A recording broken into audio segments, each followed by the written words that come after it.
En este 23º domingo del tiempo ordinario, las lecturas de la liturgia nos ofrecen un mensaje consolador, de esperanza. El profeta Isaías, en la primera lectura, nos revela las palabras de Dios en un tiempo histórico de mucha desesperanza e incertidumbre. Y por lo que vivimos en estos tiempos, podemos decir que son palabras muy actuales. Es importante ver a quién se dirigen estas palabras: a los cobardes de corazón, a los que en su corazón todavía dudan, a los que hoy prefieren quizás confiar más en las palabras de los brujos, de los chamanes, de los hechiceros, que en Dios.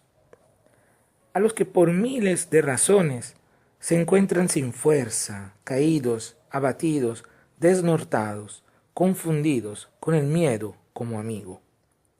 A ellos, a través del profeta Isaías, llega esta palabra: Dios viene en persona a salvarlos. En persona, no delega a Dios, como hacemos nosotros, sino que viene en persona. No hay otra prioridad para Dios que la de salvarnos. Nosotros somos su prioridad. Siempre lo hemos sido, siempre lo seremos, y esto nunca va a cambiar. Y esta palabra de esperanza se refuerza con otras palabras de esperanza que el profeta, quien habla en nombre de Dios, nos comunica.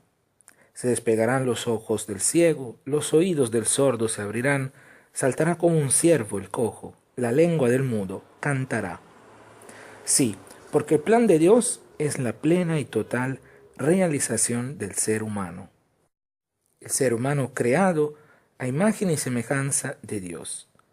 El plan de Dios es la felicidad plena para todos sus hijos, todos, porque todos somos sus hijos, nadie se puede quedar excluido.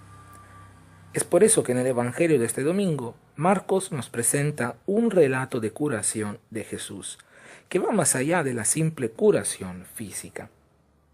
Encontramos a Jesús caminando, atravesando pueblos, conforme su misión de predicador itinerante del reino de Dios.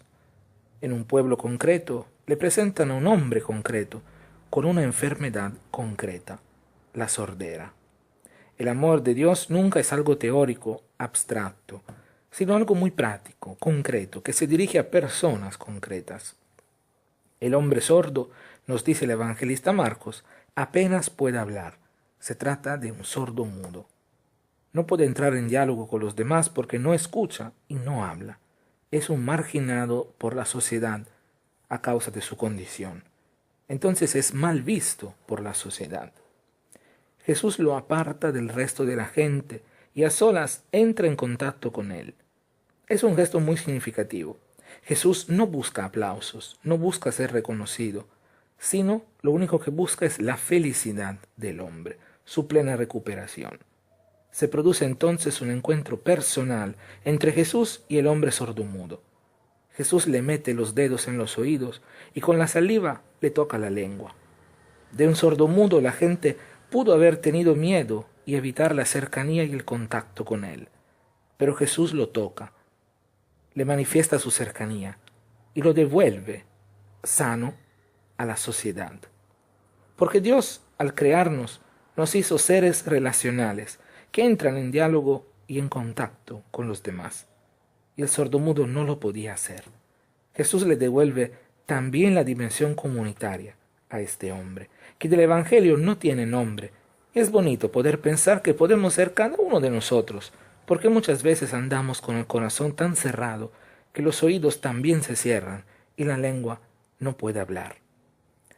Después de haberle tocado los oídos y la lengua, Jesús mira al cielo suspirando y pronuncia una palabra en su lengua, el arameo, Éfata, que significa ábrete. E inmediatamente, dice el Evangelio, los oídos comenzaron a oír y la lengua a hablar. Este es un texto que viene utilizado ya desde tiempos remotos en la liturgia bautismal. Y si vamos a ver el rito del bautismo, encontramos este gesto que hace el sacerdote cuando pronuncia estas palabras de Jesús, Éfata, para que el bautizando pueda oír la palabra de Dios y proclamar con sus labios las maravillas que Dios ha hecho para con él. El enfermo sanado, pese a la recomendación de Jesús de no divulgar el hecho, empezó con insistencia a proclamar lo sucedido. Es inevitable. Quien recibe un don tan grande como poder oír y hablar, no puede quedarse callado. Más bien anunciará con fuerza las maravillas de Dios. Decíamos que de este hombre no sabemos el nombre. Es bonito pensar que podemos ser cada uno de nosotros. Muchas veces andamos con los oídos cerrados o hacemos oídos sordos a la voz de Dios, no escuchando su palabra, no escuchando el grito de dolor del hermano. Muchas veces con nuestros labios no anunciamos la palabra de Dios, no hablamos con un lenguaje de gratuidad y de amor, con un lenguaje que nos habla de Dios, sino que más bien de nuestros labios salen palabras que infunden miedo. Necesitamos, por lo tanto, que Jesús nos toque, que nos abra los oídos y libere nuestra lengua, para que podamos escuchar su palabra y proclamarla, para que podamos ser personas nuevas. Otro dato muy interesante. Como hemos visto, Jesús camina, atraviesa pueblos, y ahora este episodio el evangelista Marcos lo coloca en territorio pagano, en la Decápolis. No es casual. La misión de Jesús es universal. Se dirige a todo hombre, especialmente a los que por diferentes razones se encuentran agobiados, heridos, abatidos, marginados. Solo tocados por el Señor, con los oídos abiertos y la lengua destrabada, podremos vivir lo que nos pide Santiago en su carta, que leemos como segunda lectura este domingo. No hacer diferencia alguna entre los participantes de la Eucaristía. Tratar a todos por igual, entonces, reconociéndonos como somos, hijos del mismo Padre Dios, y entonces hermanos entre nosotros. Porque la Eucaristía es el sacramento del compartir. Compartimos la misma mesa, todos, pobres y ricos, varones y mujeres, habitantes de la periferia y habitantes de la ciudad, serranos, costeños, selváticos, padres e hijos, empleados y dueños, todos juntos, porque todos juntos formamos la Iglesia. Que así sean nuestras comunidades cristianas al celebrar la Eucaristía.